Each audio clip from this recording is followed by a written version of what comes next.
이게 참 이제 어려운 문제입니다만 사실은 잘못 설정한 의제라고 저는 생각을 합니다. 성장이냐 분배냐. 다 아시겠지만 사회 구성원 다수가 받아들일 수 없을 정도의 불균형한 분배 또는 정의롭지 못한 분배 상태를 가진 국민 경제는 절대로 건전하게 지속적으로 성장할 수 없습니다. 그런 사례를 저는 단 하나도 알지 못합니다. 동시에 성장하지 못하는 국민 경제는 장기간 분배 상태를 호전시키는 것이 불가능합니다.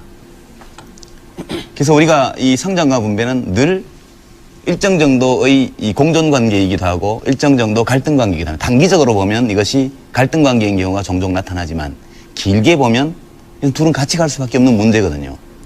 지금 성장이냐 분배냐는 이런 쟁점이 제기된 것은 저는 어떤 실사구시적인 토론이라기보다는 이것은 이데올로기 논쟁의 성격이 매우 강합니다. 그러니까 지금 참여정부가 추진하는 어떤 시장개혁이나 구조개혁의 기본 방침이 적절치 않다거나 또 그것이 자기의 이익에 손실을 미칠 수 있다고 생각할 경우에 이런 정책을 가장 손쉽게 공격할 수 있는 방식이 일종의 경제 색깔론이거든요.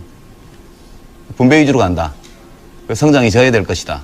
우리 위기가 올 것이다. 이런 식으로 얘기를 하는데 저는 지난 1년 2개월, 3개월 정도 참여정부의 집권 기간 동안에 일부 전문가들이나 언론에서 얘기하는 바 분배 위주의 경제정책으로 간다는 것을 입증할 만한 단 하나의 정책이라도 제시하고 그런 걱정을 한다면 수긍하겠습니다만 저는 상당히 분배 위주의 정책을 많이 펴야 된다고 개인적으로 생각하는데 제가 지지하는 이 참여정부가 그 정책을 거의 하지 못한 것에 대해서 매우 유감스럽게 생각하고 지금까지 이것을 하기 어려운 상황이었기 때문에 그렇게 온 것이라고 일단 이해를 하고 앞으로 경제 여건이 좀 더 호전된다면 그때 가서는 좀 쓸 수 있지 않겠느냐 이렇게 본다는 점을 우선 말씀을 드립니다. 예, 유승민 당선자 말씀해 주시죠.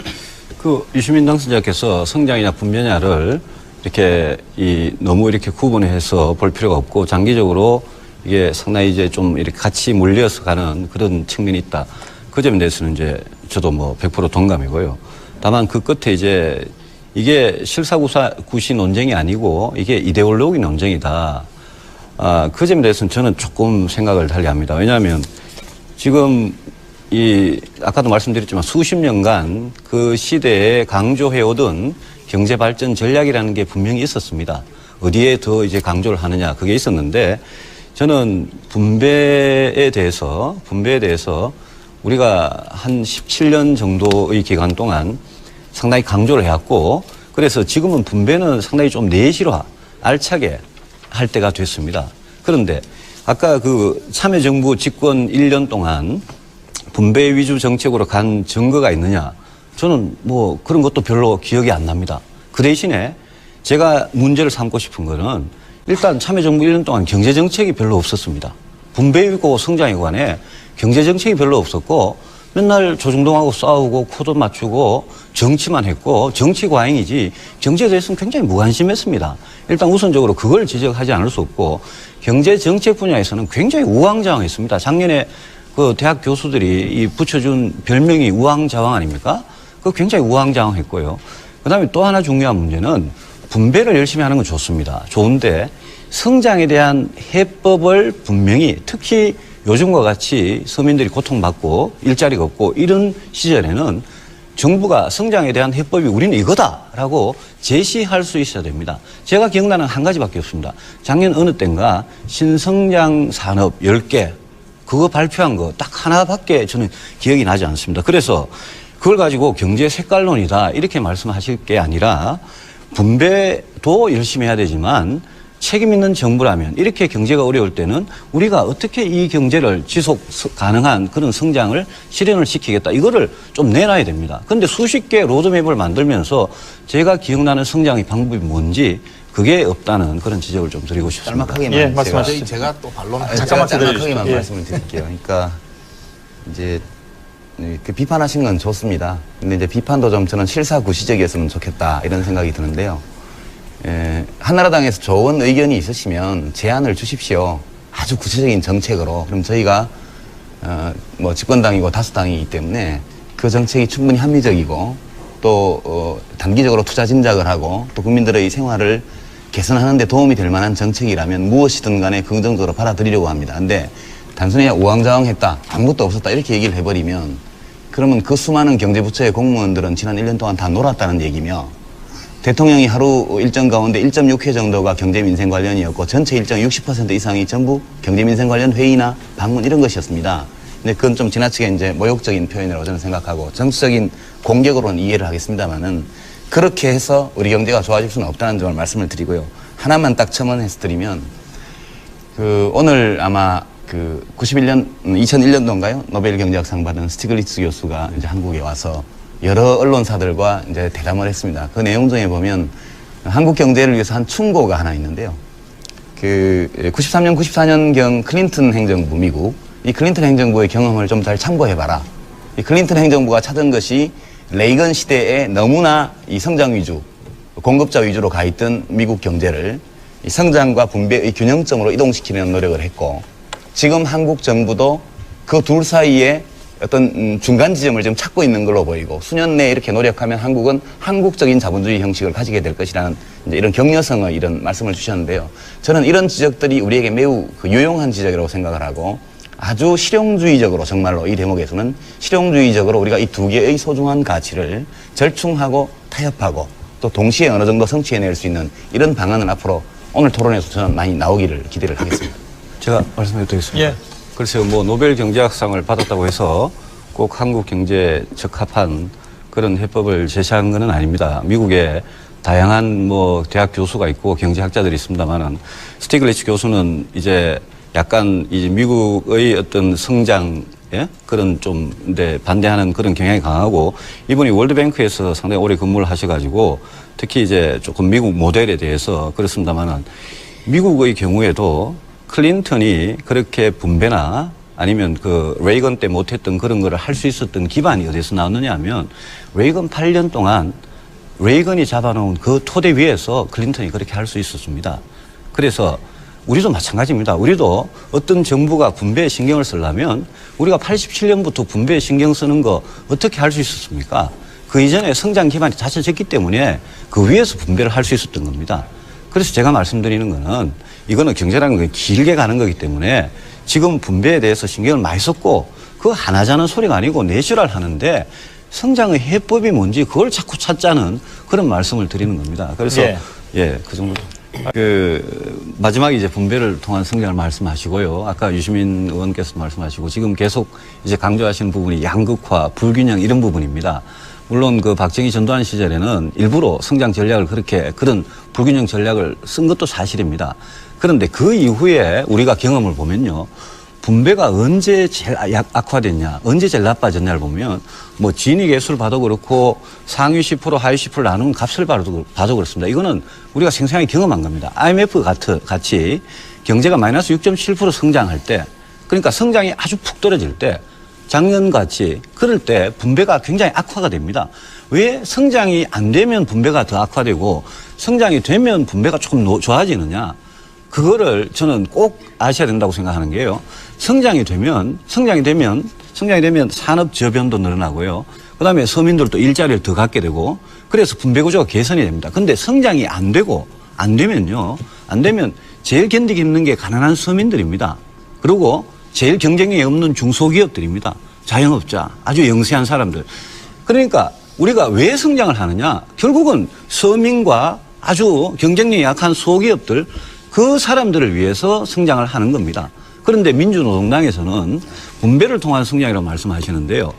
저는 그런 성장은 들어본 적도 없습니다만은 그 성장의 해법을 가져가지고 경제를 성장시키지 않으면 분배 구조가 나빠진다는 게 엊그제 아마 재경부에서도 그걸 발표했고 통계청에서도 발표를 했습니다. 그래서 그 관계를 만약 우리가 인정을 한다면 그러면 분배를 통한 성장이니 아니면 불균형이니 양극화니 이런 거를 성장하고 자꾸 오해를 시키고 자꾸 대립을 시키고 그래서 성장을 이야기하면 마치 분배를 반대하고 서민을 반대하는 사람 같이 그렇게 말씀하시면 저는 그건 굉장히 우리가 현실적으로 증명할 수 있는 모순이다 이렇게 생각합니다. 아까 유승민 당선자께서 듣도 보도 못했다 이런 말씀하시는데 저는 듣기도 하고 좀 보기도 했습니다. 지금 담병호 당선자께서 하신 분배를 통한 성장이라는 것은 1970년대, 80년대에 유럽의 삼인주의 정당 경제 전문가들이 많이 썼던 논리입니다. 전혀 듣도 보도 못한 것은 아니고요. 또 이론적으로도 네오케인지안들, 신케인즈주의자들 쪽에서 이 모델을 많이 연구를 했습니다. 그래서 제가 알고 있는 학술적 결론은 뭐냐 하면 특정한 국면, 특정한 조건에서는 이렇게 분배를 통한 성장이 가능하다는 겁니다. 근데 일반적인 조건에서는 이건 잘 안 맞는다는 거죠. 그래서 얼마 전까지 몇 년 전에 독일 연방정부의 재무장관 하던 오스카 라퐁테인이 바로 이런 네오케인지안이고 이런 주장을 했던 분 아닙니까? 지금 그만뒀지만. 그래서 전혀 없는 논리는 아니고요. 다만 이 논리를 지금 이 한국 경제의 상황에서 적용할 수 있느냐. 이제 그 점에 관해서 확신이 없는 것이죠. 저도 그 이론과 이런 것들을 알고 있지만 지금 이 모델을 여기에 적용하기에 우리가 지금 맞고 있는 이 위기 상황, 혹은 위기적 상황의 그 원인이 과연 그것이 유일한 것이거나 혹은 그것이 가장 중요한 것이냐에 대해서 저도 확신이 안 들기 때문에 저는 그런 주장을 안 하는 것이거든요. 이제 그 점에 대해서 너무 좀 이런 건 듣도 보도 못했다 이래 하시는 건 좀 지나치신 것 같고요. 그 다음에 이제 참여정부의 어떤 대책이 뭐냐 이렇게 이제 말씀을 하시는데 지금 정부에서는 이제 일단 중장기적인 어떤 근본 대책은 역시 혁신주도형 성장. 이거에 대해서는 기업 쪽에서도 아마 굉장히 반기는 것으로 저는 알고 있습니다. 기본적으로 혁신주도형으로 가야 된다는 건 기본이고요. 다만 지금 국면에서 결국 경제를 활성화시켜야만 아까 말씀하신 것처럼 일자리도 많이 생기고 분배 상태도 호전되게 돼 있습니다. 우리가 1987년 노동자 대투쟁 이후에 90대 중반까지 진위계수나 이런 각종 지표로 나타난 분배 상태의 호전이 두드러졌거든요. 그러고 나서 외환위기 터지면서 급전직하 이제 상황이 나빠졌는데 다시 기본적으로 경제를 살려야만 그 다음에 분배를 호전시킬 수 있는 것은 분명한 사실이라고 저는 생각을 합니다. 그래서 이 시점에서는 조금 더 구체적으로 그러면 기업의 이 투자를 활성화시키고 특히 투자 여력을 가지고 있는 대기업들, 사내 유보를 많이 갖고 있지 않습니까? 그걸 자꾸 빚 갚는 데 쓰고 있는데 그러지 말고 좀 투자해서 고용도 창출할 수 있도록 하려면 뭘 해줘야 되냐, 정부에서. 이런 거 좀 구체적으로 말씀하시고 동시에 그 민간 가계의 소비 능력이 이렇게 취약해가지고는 어렵습니다. 그래서 지금 뱃뱅크니 뭐니 해서 여러 가지로 신용불량자 문제를 해결하거나 완화하거나 이렇게 한 대책들이 나오고 있거든요. 그래서 민간 가계의 소비 능력 혹은 구매 능력을 증대시키는 노력도 이걸 분배로 몰지 말고 저는 좀 받아주셨으면 좋겠고요. 협조 좀 하고 동시에 지금 투자 여력이 있는 기업들의 설비 투자, 신규 투자를 활성화시키기 위한 어떤 구체적 제안을 정부에게 하고 정부가 그것을 같이 상의하는 이런 쪽으로 간다면 그렇게 큰 논란 없이 우리가 해법을 찾을 수 있지 않을까. 알겠습니다. 이런 건의를 좀 드립니다. 야당과 제게. 지금 설비 투자가 지금 3년째 계속 마이너스 성장입니다. 그래서 정부가 투자를 살리기 위해서 얼마나 노력을 하고 계신지 제가 정확히는 모르겠지만 노력을 하신 그 결과가 지금 설비 투자가 계속 3년째 마이너스고 진짜 저는 걱정되는 거는 공장들이 문을 닫고 빠져나가고 개인들도 지금 통계에 정확히 잡히진 않지만 돈을 해외로 빼돌리는 개인들이 저는 상당히 늘어나는 걸로 그렇게 알고 있습니다. 그래서 이 빠져나가는 돈, 그리고 기업들이 아까 현금을 65조 원이나 쌓아두고 지금 투자를 안 한다는 거고 시중에 부동자금이 400조 원이 있는데 투자 쪽으로 안 간다는 거 아닙니까? 그래서 저는 이런 상황에서는 정부가 진짜 좀 아주 한계적으로 막 이래 좁게 작게 이렇게 생각할 게 아니라 이 투자 마인드를 어떻게 살릴 거냐에 대해서 아주 발상의 전환 같은 걸 저는 좀 해야 된다고 생각합니다. 그래서 예컨대 기업에서 꾸준히 요구하고 있는 게 수도권 공장 총량제 이거를 좀 폐지해달라 이게 있습니다. 그런데 다행히 노무현 정권 그다음에 열린우리당이 지금 행정수도 이전을 추진하고 있지 않습니까? 그래서 행정수도 이전을 추진하고 있으니 그러니 수도권 공장 총량제 이런 규제는 저는 과감하게 저는 폐지해도 좋다고 생각합니다. 그다음에 기업들이 파주에 LG 필립스가 공장을 짓고 말이죠. 삼성이 아산에 반도체 공장을 하겠다 그러고 또 화성에도 하겠다 그러고 쌍용이 평택에다 하겠다 그러고 이게 전부 다 수도권 총량 규제 거기도 물겨 있고 또 기업들이 요구하는 게 기업 도시를 만들자는 겁니다. 거기에다가 기업이 투자하고 인프라 다 해주고 학교까지 돼 있고 그런 문화시설까지 다 돼 있는 그런 기업 도시를 만들자는 지금 울산 창원이 기업 도시 아닙니까 이미. 그래서 그런 기업들의 요구는 저는 그게 무슨 진재벌이고 친기업이 아니라 그런 거는 거절할 이유가 없다고 생각합니다. 설비 투자가 이렇게 마이너스고 지금 기업들 해외로 도망가는 기업들을 바지가랑이라도 잡고 붙잡아야 될 판이기 때문에 저는 정부가 그런 점에 있어서는 이게 뭐 정경련이 요구하는 거다, 누가 요구하는 거다 이렇게 지금 따질 계제가 아니다. 그래서 이거는 과감하게 해야 된다 이렇게 좀 예, 알겠습니다. 지금 유승민 당선자께서 말씀하신 내용이 수도권 공장 총량제를 폐지하고 기업 도시를 건설하는 것을 좀 허용하자. 뭐 예를 거기에- 들면 그런 겁니다. 예. 거기에 하나 더 얹어놔도 됩니까? 예를 들면 출자 총액 제한 제도를 철폐하는 것도 저 개인적으로는 출자 그것도- 총액 제한도 그것도 예. 아주 시대착오적인 거고 그것도 폐지하는 게 저는 맞다고 생각합니다. 알겠습니다. 천상 제가 또 제가 리스폰스를 안 할 수가 없습니다. 이거. 제가 좀 말씀드리고 예, 유 의원께서 먼저 관련된 말해서 얘기인데 그 다음에 드리도록 제 하겠습니다. 이제 유승민 당선자가 그렇게 말씀하시는 취지를 이해합니다. 이해하는데 이제 우리가 정부가 정책을 집행할 때도 그렇고 국회의원들이 입법을 할 때도 그렇고 우리가 상충하는 어떤 정책 수단을 선택하면 그것이 어떤 가치는 달성하는 데 도움이 되지만 다른 가치를 훼손시키기도 하거든요. 그래서 우리가 하나의 가치만을 추구할 수 없기 때문에 근데 우리가 국토의 균형 발전이라는 가치가 있습니다. 동시에 기업의 투자 촉진이라는 가치가 있죠. 이 어느 하나가 다른 하나를 일방적으로 짓밟는 것은 못합니다. 그러니까 수도권 공장 총량제를 폐지하자든가 뭐 수도권 정비법 자체를 아예 없애버리자든가 이런 얘기는 만약 우리가 수도권이 아닌 지방의 발전에 관한 여러 전략을 마련하고 그것이 이미 이 시행 단계에 들어가 있다면 충분히 저는 검토해 볼 수 있다고 생각을 합니다. 근데 지금 단계에서 다 없애는 식으로 하는 거는 제가 볼 때는 또 기업의 투자 진작을 위해서 다른 가치를 너무 심하게 바른 것이기 때문에 좀 신중한 접근을 요한다는 말씀을 드리고요. 검토의 가능성은 있다고 예, 보신다는- 검토의 가능성은 있죠, 물론. 있는 것이고요. 기업이 왜 투자하지 않느냐? 우리가 통상적으로 경제 이론에서 살펴보면 예상 투자 수익률이 이자율보다 높으면 투자하는 거 아닙니까? 근데 안 하고 있죠. 일종의 뭐 전문가들이 말하는 유동성 함정에 빠진 거 비슷해요.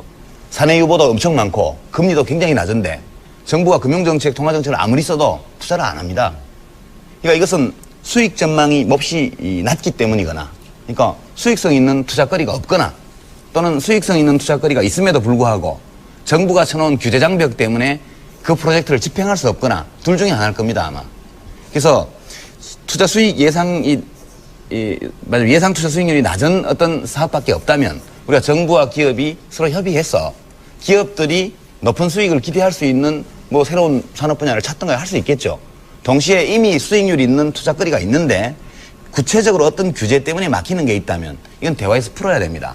그러니까 예컨대 삼성전자가 기흥인가요? 그 반도체 공장을 확장하거나 또는 쌍용자동차가 이제 또 평택이죠, 거기가? 평택인가요? 그 공장을 확대하거나 이런 것들은 해줘야 된다고 봅니다. 근데 그 문제를 그냥 일반적으로 그 수도권 전체의 공장 총량 규제나 수도권 정비법의 규제를 다 푸는 방식으로 하자 그래버리면 실제 필요한 일도 불필요한 논쟁에 휘말려서 못하게 되거든요. 결국 이제 규제를 예. 풀자는 말씀이시죠. 그러니까 우리가 볼 때 일장일단이 있지만 그래도 현재의 국면에서 압도적으로 긍정적인 면이 많은 그런 것들은 하기 위해서 필요한 규제만큼은 풀어야 된다고 저는 봅니다. 그러니까 풀어야 근데 된다는 그걸 말씀이시죠. 지나치게 일반화해서 예, 예. 수도권 규제 전체를 풀어버리자든가 이렇게 되면 아니요, 공장 총량제를 풀자 그랬고 그것 때문에 지금 투자를 못하는 거거든요. 예. 그 문제는 그러니까 많이 저하고 대화할 사실 여지가 있다고 똑같은- 봅니다. 정부와 예. 기업 사이에 또 여야 사이에 예. 굉장히 실용적이고 정말 실사구시적인 논의를 통해서 할 수 있다고 봅니다. 저는. 예. 하나만 질문을 던져보겠습니다. 예. 이 다 아시겠지만 이제 가공자본 창출해서 예. 계열사 지배하는 거 못하게 하려고 만드는 거 아닙니까? 상위 14개 그 재벌 기업에만 적용하죠. 자기 사업을 위한 신규 투자나 이런 거 출자하는 건 뭐 투자하는 건 관계 없는 거 아닙니까? 그리고 이 관련 업종에 투자하거나 신산업에 투자하거나 신기술 투자하거나 벤처 투자하거나 이게 아무 제한 없습니다.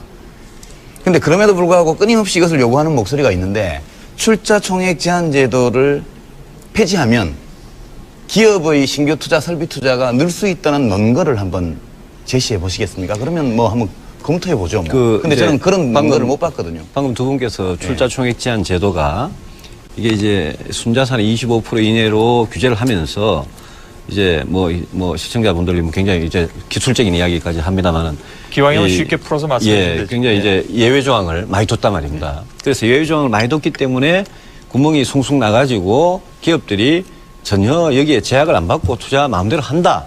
이렇게까지 이제 말씀을 하신 건데 현실은 그렇지는 않습니다. 현실은 그렇지는 않고 기업들이 하고 싶은데 출자 총액 제한에 걸려가지고 못하는 것도 있고 투자 이력이 굉장히 많은 기업 특히 이 제한이 25%면 25%라는 제한보다 훨씬 이렇게 많이 남은 기업 그런 기업은 할 수 있죠.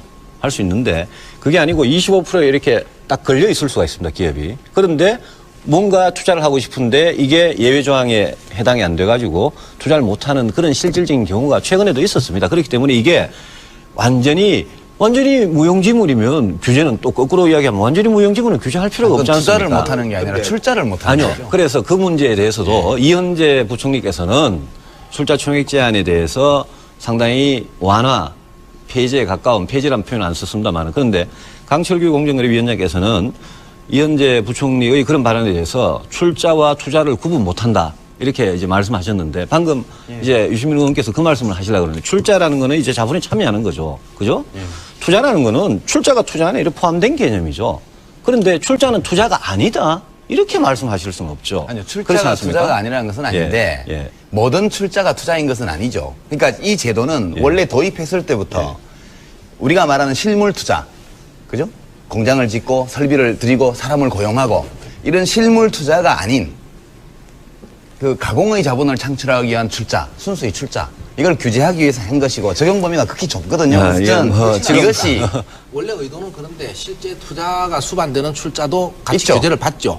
받죠. 예. 근데 그 예외 규정 때문에 사실상 우리가 사회적으로 바람직하다, 국민 경제에 도움이 된다고 판단할 수 있는 거의 모든 종류의 투자들이 다 허용되어 있는 거 아닙니까? 그래서 이것이 물론 불만이 있고 다소간의 부작용이 있을 수도 있겠습니다만 이런 것이 정부와 기업과의 관계를 좌우하는 큰 변수가 된다는 것을 저는 좀 실용적인 관점에서 볼 때 잘 이해를 못하겠습니다. 저도 이게 뭐 굉장히 큰 이슈는 아닙니다. 큰 이슈는 아닌데 거꾸로 유시민 의원님께 하나 질문을 좀 드리면 유엔 보시기에는 그러면 이런 규제는 이게 세계에서 이제 우리나라만 갖고 있는 규제고 그다음에 가공자본 증식 말씀하셨지만 지금 지주회사는 허용하거든요.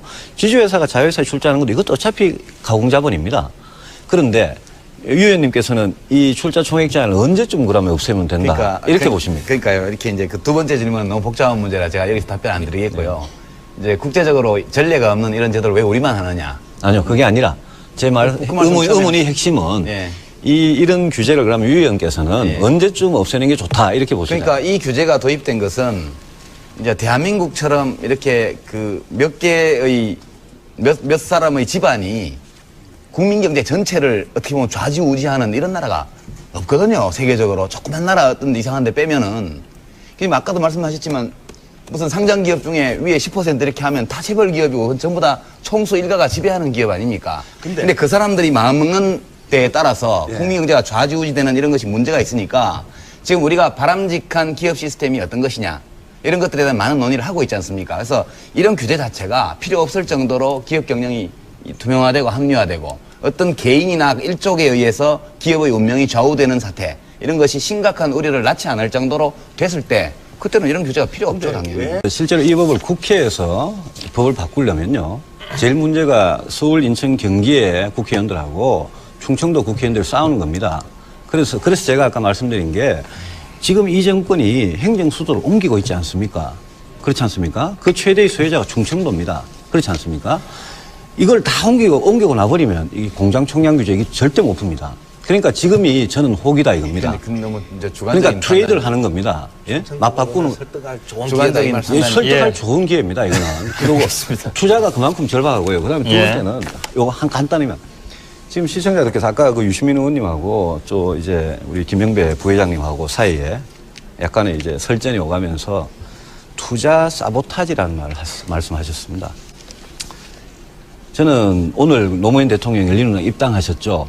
예? 축하드리고 이제 진짜 여당이 되셨는데 근데 재벌들이 의도적으로 경기 나쁘게 하려고 그러고 사정 같은 거 피하고 개혁 피하려고 투자 사보타지 할 수 있습니다. 그리고 저도 정권 초기에 특히 1년 차에 그런 현상이 많이 나타나는 것 같아요.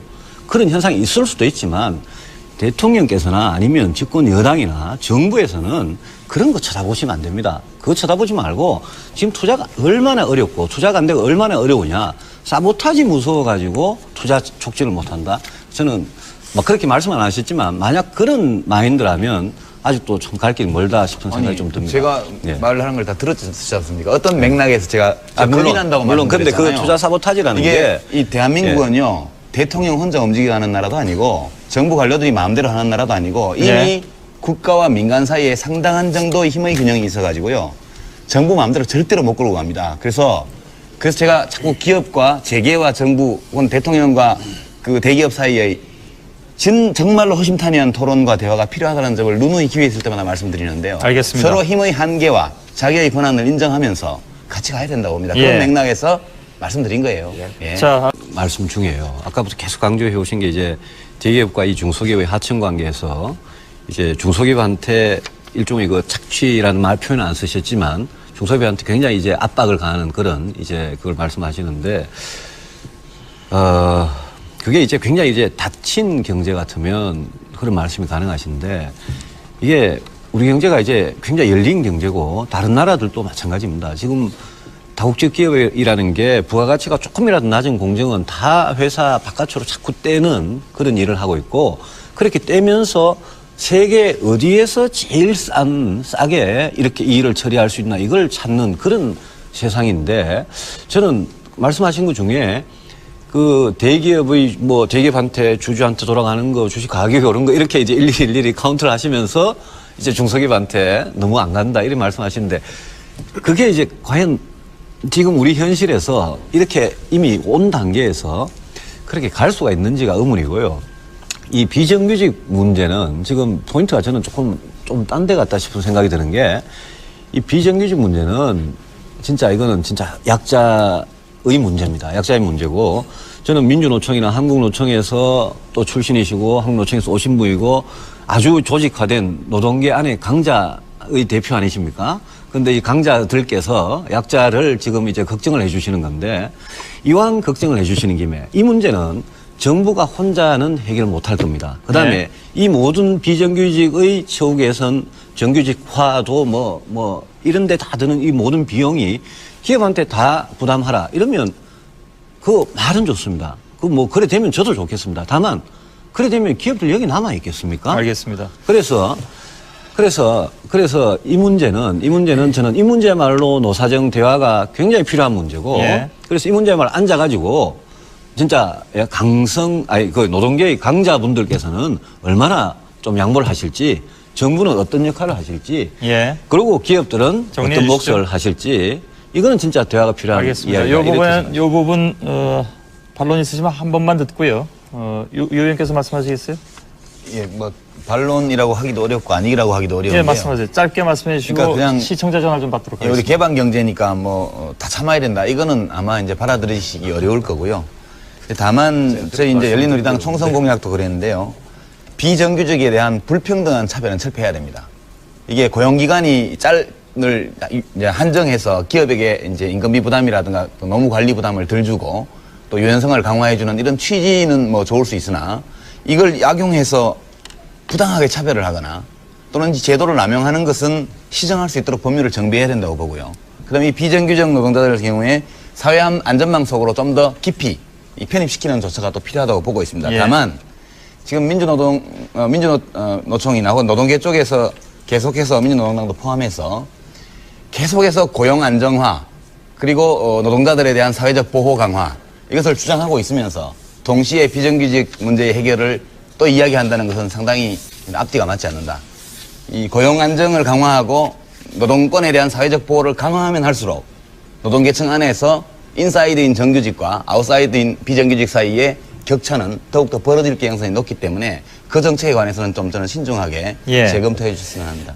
이게 참 이제 어려운 문제입니다만 사실은 잘못 설정한 의제라고 저는 생각을 합니다. 성장이냐 분배냐. 다 아시겠지만 사회 구성원 다수가 받아들일 수 없을 정도의 불균형한 분배 또는 정의롭지 못한 분배 상태를 가진 국민 경제는 절대로 건전하게 지속적으로 성장할 수 없습니다. 그런 사례를 저는 단 하나도 알지 못합니다. 동시에 성장하지 못하는 국민 경제는 장기간 분배 상태를 호전시키는 것이 불가능합니다. 그래서 우리가 이 성장과 분배는 늘 일정 정도의 이 공존 관계이기도 하고 일정 정도 갈등 관계이기도 합니다. 단기적으로 보면 이것이 갈등 관계인 경우가 종종 나타나지만 길게 보면 이 둘은 같이 갈 수밖에 없는 문제거든요. 지금 성장이냐 분배냐는 이런 쟁점이 제기된 것은 저는 어떤 실사구시적인 토론이라기보다는 이것은 이데올로기 논쟁의 성격이 매우 강합니다. 그러니까 지금 참여정부가 추진하는 어떤 시장개혁이나 구조개혁의 기본 방침이 이 적절치 않다거나 또 그것이 자기의 이익에 손실을 미칠 수 있다고 생각할 경우에 이런 정책을 가장 손쉽게 공격할 수 있는 방식이 일종의 경제 색깔론이거든요. 분배 위주로 간다. 성장이 져야 될 것이다. 우리 위기가 올 것이다. 이런 식으로 얘기를 하는데 저는 지난 1년 2개월, 3개월 정도 참여정부의 집권 기간 동안에 일부 전문가들이나 언론에서 이야기하는 바 분배 위주의 경제정책으로 간다는 것을 입증할 만한 단 하나의 정책이라도 제시하고 그런 걱정을 한다. 대통령이 하루 일정 가운데 1.6회 정도가 경제민생 관련이었고 전체 일정 60% 이상이 전부 경제민생 관련 회의나 방문 이런 것이었습니다. 근데 그건 좀 지나치게 이제 모욕적인 표현이라고 저는 생각하고 정치적인 공격으로는 이해를 하겠습니다만은 그렇게 해서 우리 경제가 좋아질 수는 없다는 점을 말씀을 드리고요. 하나만 딱 첨언해서 드리면 오늘 아마 2001년도인가요? 노벨 경제학상 받은 스티글리츠 교수가 이제 한국에 와서 여러 언론사들과 이제 대담을 했습니다. 그 내용 중에 보면 한국 경제를 위해서 한 충고가 하나 있는데요.